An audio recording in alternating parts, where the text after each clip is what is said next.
nagpaluto ng pasta kasi dahil Sa kakaisip, yan sa stress.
Hi mga sweeties!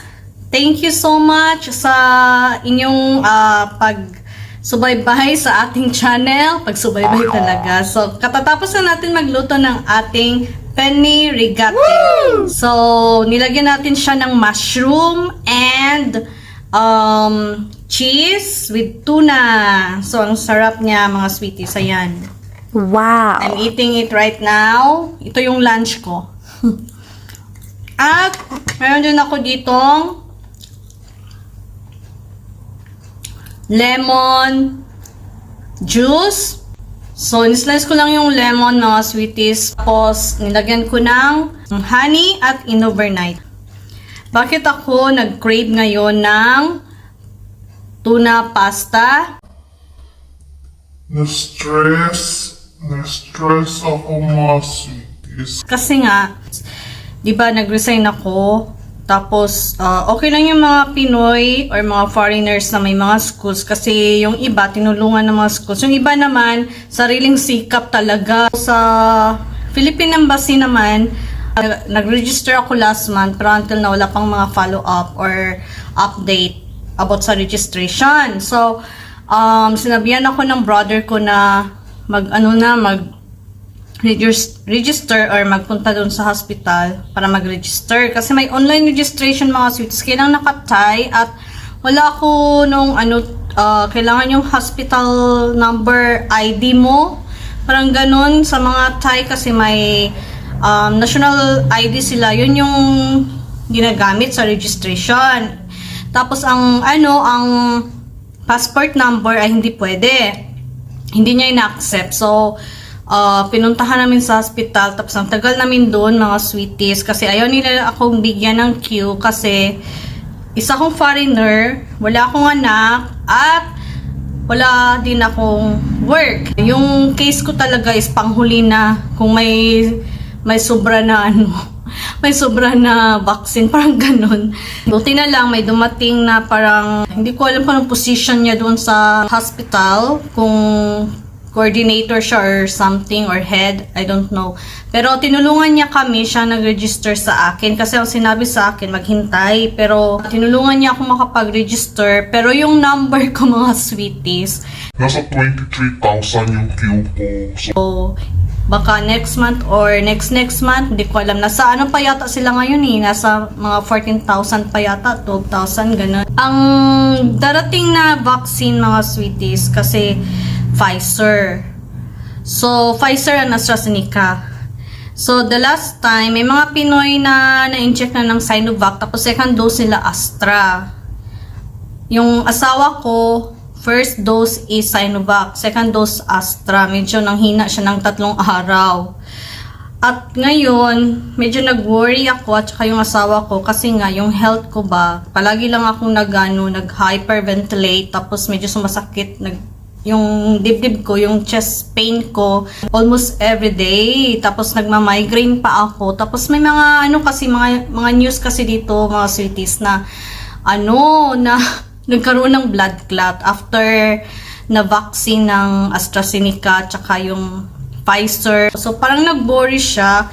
Tinanong niya ako kung go ba ako or hindi. Pero yung parents ko, ayaw nila kasi nga ang plano ng Thai government, yung first dose is Pfizer, second dose AstraZeneca. Basta yun yung partner. Okay lang sana kung Sinovac at AstraZeneca kasi marami namang na-vaccine ng Sinovac at Astra. Okay lang man sila, pero hindi ko kasi alam yung Pfizer at AstraZeneca ba. Parang kinabahan ako. So, wala pa naman, hindi pa naman ako tinawagan, pero yung sabi ng asawa ko, just prepare yourself kasi baka next month. So, you have to decide now kung ano ba. So, parang Go ba ako or hindi? okay lang naman sa akin hindi magpa-vaccine. Pero baka maging zombie kayong lahat, tapos ako lang kakainin ninyo. Buti na yung zombie na tayong lahat, diba? Ayoko yung ako ang habulin.